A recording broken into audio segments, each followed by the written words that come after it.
हम लोग last lecture में हाफ लाइफ स्टार्ट किए थे, तो वहीं से मैं कंटिन्यू करता हूँ। तो ये हाफ लाइफ हमें देखना है। हमने माना कि कोई रिएक्टेंट्स हैं जो प्रोडक्ट में कन्वर्ट हो रहे हैं। आपने ये पढ़ रखा है कि रिएक्टेंट सडनली सारा का सारा प्रोडक्ट में कन्वर्ट नहीं होता है। रिएक्टेंट प्रोडक्ट में कन्वर्ट होते हैं कुछ डिफिनिट रेट के अकॉर्डिंग, जिसे ये रेट ऑफ रिएक्शन कहते हैं। तो ये रिएक्टेंट जब प्रोडक्ट में कन्वर्ट हो रहा होता है तो इसकी कंसंट्रेशन तो घट रही होती है।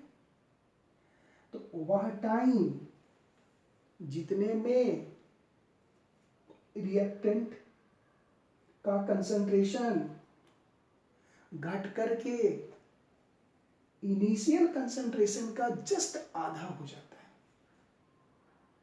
उसे ही उस रिएक्शंस का हाफ लाइफ कहते हैं, उस सब्सटेंस का हाफ लाइफ कहते हैं। इसे रिएक्टेंट पे कैसे कंसीडर करें तो रिएक्टेंट का हाफ लाइफ कहा जाएगा। ठीक है, तो चलिए हाफ लाइफ को डिफाइन कर लीजिए। The time taken in which the initial concentration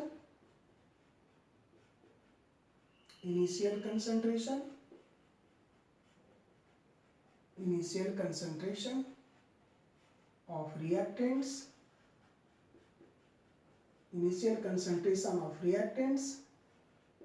becomes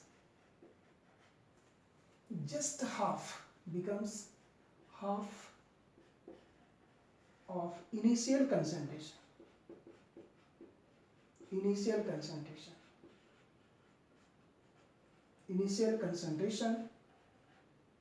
of reactants, यानी जो रिएक्टेंट्स का इनिशियल कंसंट्रेशन था, इनिशियल कंसंट्रेशन ऑफ रिएक्टेंट्स, तो जो रिएक्टेंट का इनिशियल कंसंट्रेशन था वो जितने टाइम में आधा हो जाता है, that is called half life. It is represented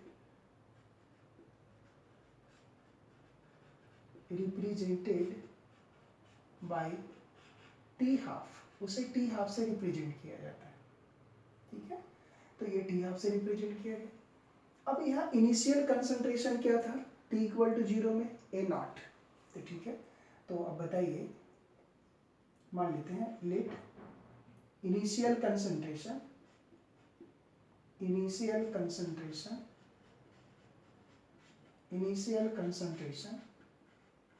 equal to A naught है। तो भाई टी हाफ में क्या होगा, टी हाफ माने इनिशियल कंसंट्रेशन का आधा, यानी A naught by 2 T half में हो जाएगा। तो जब T equal to T half हो गए तो ए नॉट बाई 2 हो जाएंगे। तो चलिए अब इक्वेशन से आ जाइए। नाउ फ्रॉम इक्वेशन टू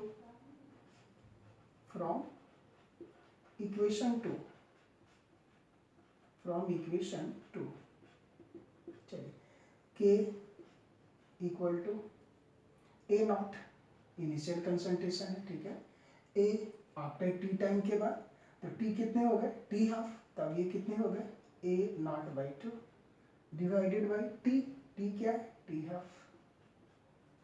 इसको सॉल्व कीजिए तो 2 A naught minus A naught divided by 2 T half.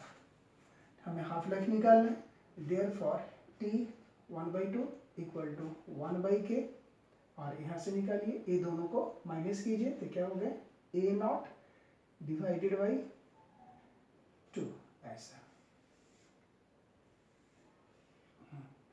Equation number 3। इससे पता चला कि जीरो ऑर्डर रिएक्शंस की जो हाफ लाइफ होती है वह इनिशियल कंसंट्रेशन के डायरेक्टली प्रोपोर्शनल होता है। इससे यह पता चला। तो इससे हम लोग ऐसा कर सकते हैं कि half life from equation 3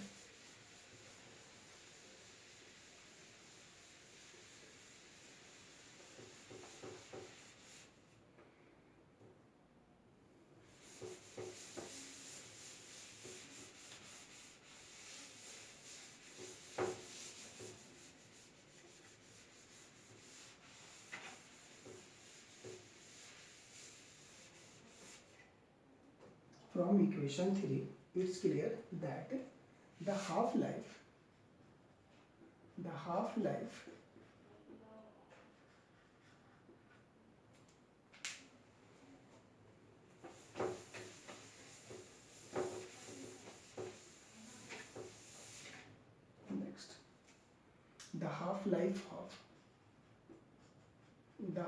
life of zero order reaction is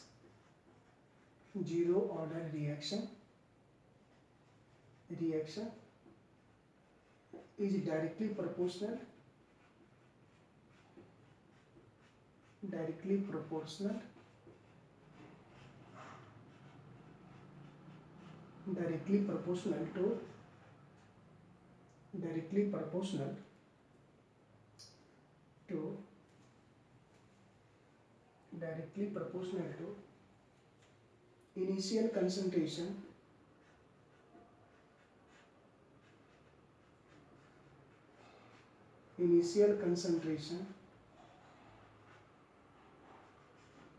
of reactants. Means T half for zero order reactions is directly proportional to A naught. As equation number 4 ऐसा हो गया। तो हम लोगों ने अभी निकाला कि जीरो ऑर्डर रिएक्शंस के लिए रेट इंटीग्रेटेड इक्वेशन क्या होता है, K equal to 1/T A naught minus A। Half life क्या होता है, T half equal to A naught by 2K। Rate zero order reactions के लिए हम लोगों ने निकाला। अब हम लोग ग्राफ भी दिया जाए तो आप उसको बना सकते हैं अच्छी तरह से। जैसे मान लेते हैं आपको ऐसा दे दे,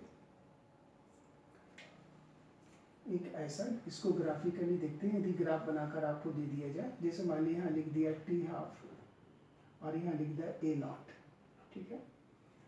तो ये ग्राफ कैसे आएगा, देखिए ये दोनों प्रोपोर्शनल है ना, तो इसका ग्राफ ऐसे आएंगे। बता रहे समझ में, T हाफ और A नॉट दोनों एक दूसरे के डायरेक्टली प्रोपोर्शनल है, तो इसकी ग्राफ ऐसे आएंगे, ठीक है। और हम लोगों ने ये देखा था कि T हाफ ये 1/K और 2 दोनों कांस्टेंट था, तो यहाँ से T हाफ इक्वल टू इतने आए हैं, ठीक है। ये तो प्रोपोर्शनल है इसके, तो इस तरह के ग्राफ आए, लेकिन इसका स्लोप क्या होगा, तो स्लोप के लिए यहाँ हमें देखना होगा।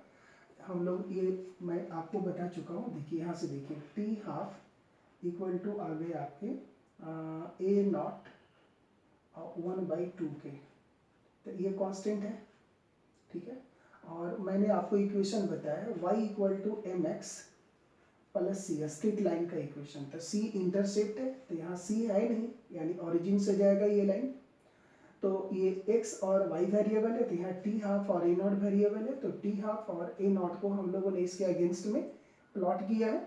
तो यहाँ से देखिए m के जगह पर क्या है 1/2, यानी इसका जो स्लोप होगा वह 1/2K के बराबर होगा, ऐसा। तो इस तरह से हम लोग देख सकते हैं। समझ में आ रही बात। दूसरा और भी देखिए ग्राफ,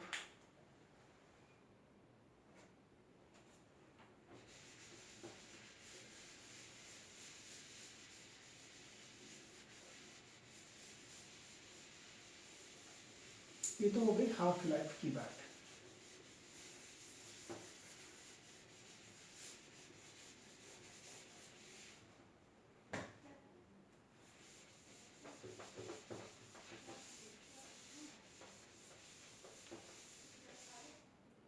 ऐसा दिया हुआ हो,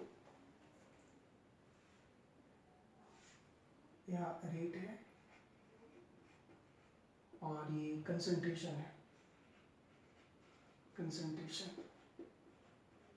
और यहाँ लिखा हुआ है जीरो ऑर्डर। तो जीरो ऑर्डर रिएक्शंस के लिए रेट क्या होता है, देखिए आपने पढ़ रखा है। जीरो ऑर्डर रिएक्शंस के लिए rate concentrations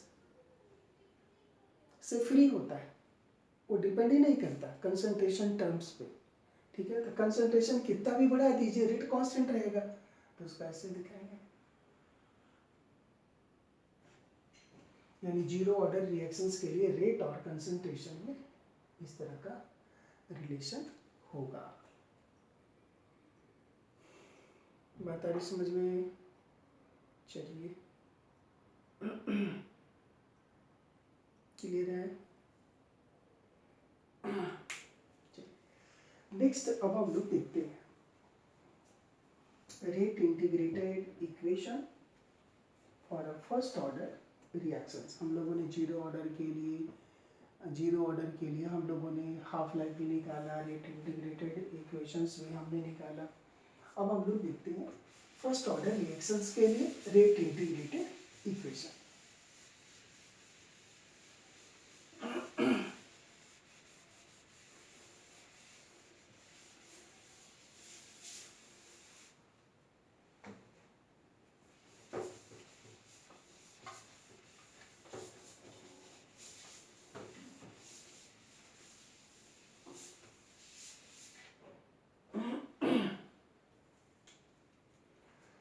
rate integrated equation, for first order reaction.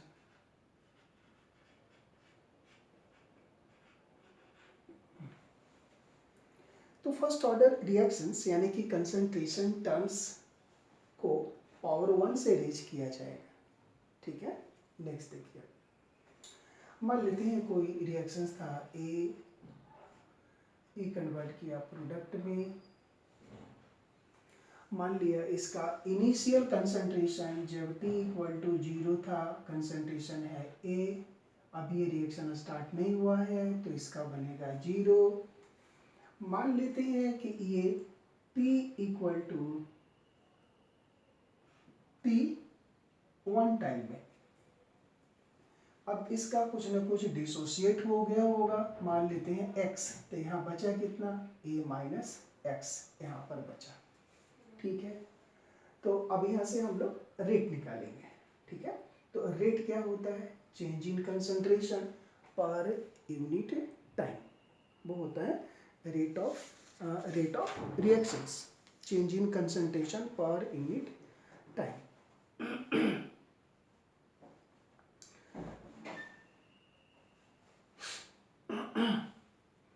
अब देखिए यहाँ से हम लोगों ने देखा था, अब इसके लिए रेट क्या होगा, यहाँ लॉ ऑफ मास एक्शन को अप्लाई कीजिए। The rate of reaction is directly proportional to the molar concentration of the reactants. चलिए, यहाँ रिएक्टेंट कौन है, ए, पहले कंसंट्रेशन कितना था, स्मॉल ए, अब कितना है ए माइनस एक्स, ए था अब ए है, तो अब रिएक्टेंट का मोलर कंसंट्रेशन है, अब कितना हो गया ए माइनस एक्स, तो ए माइनस एक्स के डायरेक्टली प्रोपोर्शनल होगा रेट। और यहाँ से इसको हम लोग लिख सकते हैं, ये चूंकि ए हम लोगों ने मान रखा है तो यहाँ एक्स हमने मान रखा है, तो चलिए यहाँ लिखते हैं D x by D T, ठीक है, equal to K into A minus x, ठीक है।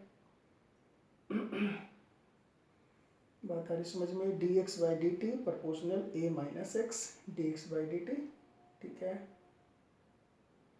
ठीक ठाक है।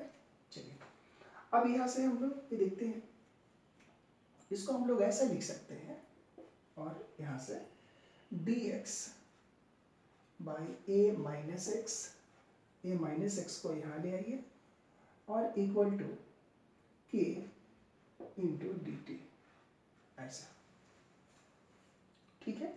अब इसको हम लोग इंटीग्रेट कर देंगे, ध्यान से समझिएगा, फिर से मैं समझा रहा हूँ। ए पी में कन्वर्ट हो रहा है प्रोडक्ट में, मान लिया कि इनिशियल कंसंट्रेशन इसका ए है, तो इसका तो अभी रिएक्शन स्टार्ट नहीं हुआ है तो 0 होगा।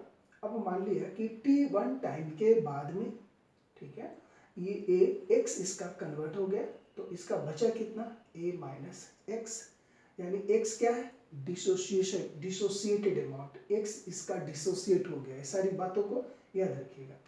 तो यहाँ से देखिए, इसको हमने यहाँ किया और dt को यहाँ किया, तो ये ऐसा आया। अब इसको इंटीग्रेट कर दीजिए, तो integration of dx by a minus X equal to k dt। Integration ये कांस्टेंट है तो हमने बाहर निकाल लिया। अब इसको इंटीग्रेट करेंगे, ठीक है, तो इसका आ जाएगा minus ln a minus X ऐसा equal to k into T ऐसा। देखिए ध्यान से आएगा। अब ये इनडिफिनिट इंटीग्रेशन था तो यहाँ कोई कांस्टेंट दे दीजिए c, equation 1 where c is integration constant, where c equal to integration constant, integration constant, ये इंटीग्रेशन कांस्टेंट है। अब यहाँ पर आप देखिए, देखिए इफ t इक्वल टू 0, ठीक है, t 0 हो जाए, तो t 0 हो जाए तो x भी 0 हो जाएगा, देन x इक्वल टू 0। चलिए ये वैल्यू इसमें आप सब्स्टिट्यूट कर दीजिए। तो नाउ फ्रॉम इक्वेशन 1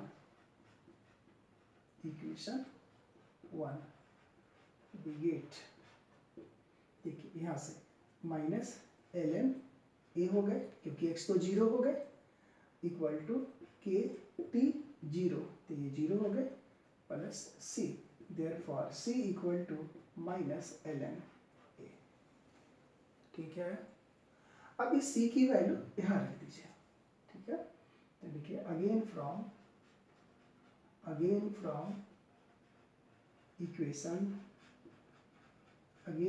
इक्वेशन 1 सबका वैल्यू रखो, minus ln a minus X equal to K T, ठीक है, माइनस ln a, इसको इधर कर लीजिए, तो और ln a minus ln a minus X equal to K into T. बात आ रही समझ में। और आप ये जानते हैं मैथ्स की फॉर्मूला है कि log m minus log n equal to log m by n ऐसा। तो इसको उस फॉर्मूले में आप डाल दीजिए, तो यहाँ से हो जाएगा log m minus log n equal to log m by n। इसको आप यहाँ लिख सकते हैं, और implies that ln a by a minus X equal to k into T, therefore k equal to 1 by T ln a by a minus X ऐसा। अभी आप इसको याद रखोगे, ln x इक्वल टू होता है 2.303 log x ऐसा। ln x equal to 2.303 log x, तो इसको आप log में कन्वर्ट कर दीजिए, therefore k equal to 1 by T 2.303, ठीक है, हाँ, और log a by a minus X, इसको ऐसे भी लिख सकते हैं, k equal to 2.303 by T log a by a minus X ऐसा। और इस इक्वेशन को हम लोग फर्स्ट ऑर्डर रिएक्शंस का रेट इंटीग्रेटेड इक्वेशन कहते हैं। इक्वेशन 2